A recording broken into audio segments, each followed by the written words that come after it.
frères et sœurs, c'est avec stupeur et indignation que nous constatons la banalisation de l'islamophobie en France, en Europe et plus globalement dans le monde actuellement. L'infamie étant arrivée à son paroxysme avec ses appels à brûler la parole d'Allah subhanahu wa ta'ala en public, un tant soit peu pour elle. Où sont les soi-disant représentants des musulmans? Ont-ils montré leur indignation face à cet élan d'islamophobie? Ont-ils pris des mesures concrètes pour y faire face? Qu'auraient fait les Juifs si un apéro antisémite se serait tenu au public et que Christine Tazin aurait dit face caméra: oui, nous sommes antisémites et fiers de l'être? Les chroniqueurs en tout genre auraient alimenté des débats dans les émissions pendant des mois. On l'aurait certainement arrêté puis condamné à de lourdes peines. Mais s'agissant des musulmans, c'est le néant total. Personne ne parle en notre nom. Personne n'a le courage. Il faut que ça soit des inconnus comme moi qui prennent la parole. C'est une honte. Le silence assourdissant du CFCM et de David Boubaker, son espoir de voir l'islam sans bourgeoisie.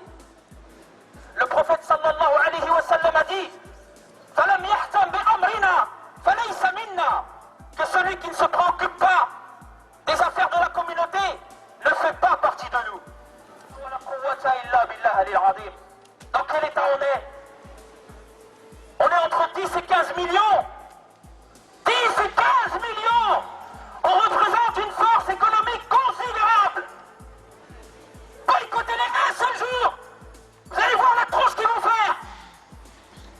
N'achetez plus un seul produit chez eux. Et vous allez les voir tout sourire, revenir vers vous. Donnez-moi votre argent. Parce qu'il n'a pas d'odeur. Parce qu'il ne porte pas le niqab. Il ne porte pas le hijab. Le pognon.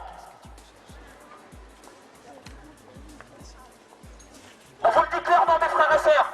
Wallahi al-azim que cette situation va changer. Tant qu'on est vivant et qu'on a un brin de fierté, vous nous verrez. On va se dresser contre les Golgoths. Même si on est peu et faible et qu'on n'a pas beaucoup de moyens. Mais quand j'ai vu ce qu'ils ont fait, à la parole d'Allah subhanahu wa ta'ala, le maître des constellations et de l'univers tout entier, la déchirer en public. Le 18 des droits de l'homme, j'ai regardé un petit peu.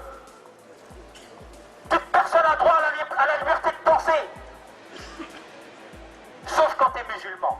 De conscience, sauf quand tu es musulman. Et de religion, sauf quand tu es musulman. Ce droit implique la liberté de changer de religion ou de conviction, ainsi que la liberté de manifester sa religion, sauf quand tu es musulman. Ou sa conviction seule ou en commun, tant en public qu'en privé, par l'enseignement, les pratiques, le culte et l'accomplissement des rites. Terminez avec moi, mes frères, sauf quand tu es musulman. Ces lois, elles ne sont pas faites pour nous.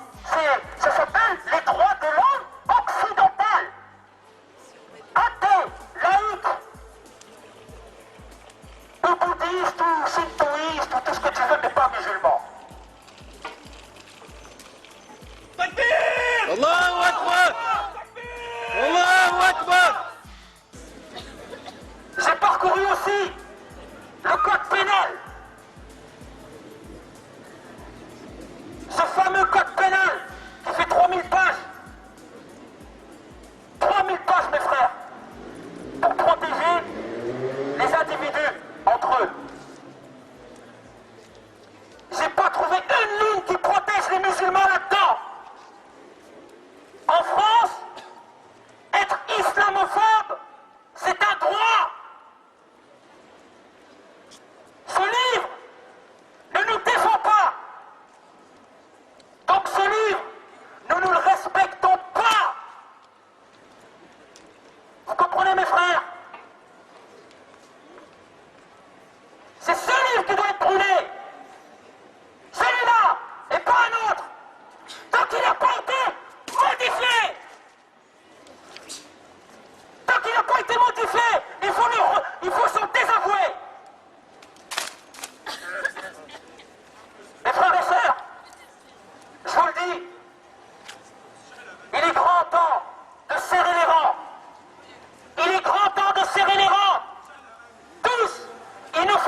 c'est le groupuscule islamiste radical Sharia for Belgium qui est derrière tout ça et qui enflamme les esprits. Mais qui sont-ils exactement et quel message véhiculent-ils? Eric Van Deus, Elisabeth Waters et Denis Condron ont tenté d'en savoir plus.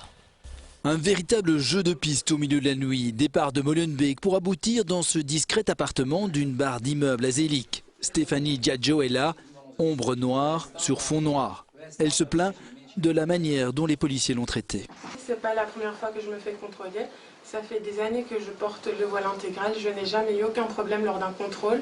C'est la première fois que ça dégénère ainsi. Autour d'elle, des membres de Sharia for Belgium, ce groupuscule islamiste, a orchestré cette conférence de presse. Depuis 3 jours, ils utilisent l'événement pour attiser la violence. Leur discours est haineux, mais ils ne représentent qu'eux-mêmes. Ne croyez vraiment pas qu'on a un gramme de respect pour vous, ou pour votre style de vie, ou pour votre manière de penser, ou votre système.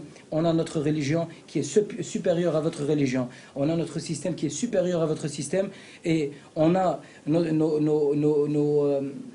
nos valeurs qui sont supérieures à vos valeurs. Sharia for Belgium ne dépasse pas 45 membres. Plusieurs se cachent de la caméra, un chapeau afghan ou un foulard de martyr sur le front. Leurs propos peuvent manipuler quelques jeunes un peu faibles, mais l'essentiel des musulmans de Belgique souhaitent vivre en paix. En tant que musulman, évidemment, j'ai pu rencontrer des membres de ma communauté, des responsables de mosquées, et d'une manière unanime, ils ne se reconnaissent pas dans ce discours et ils condamnent toute forme de discours qui émane de ce groupuscule qui incite à la haine et au rejet de l'autre.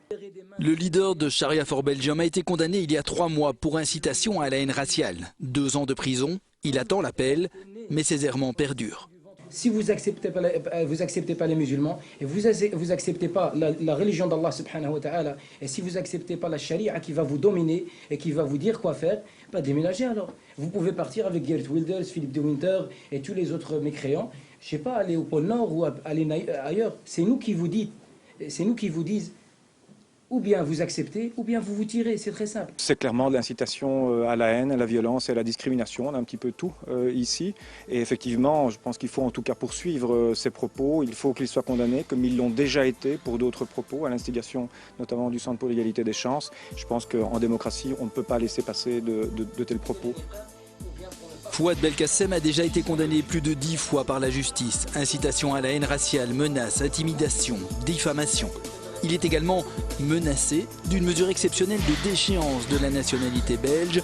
S'il la perdait, il redeviendrait uniquement marocain et donc extradable vers ce pays où l'attendrait la prison.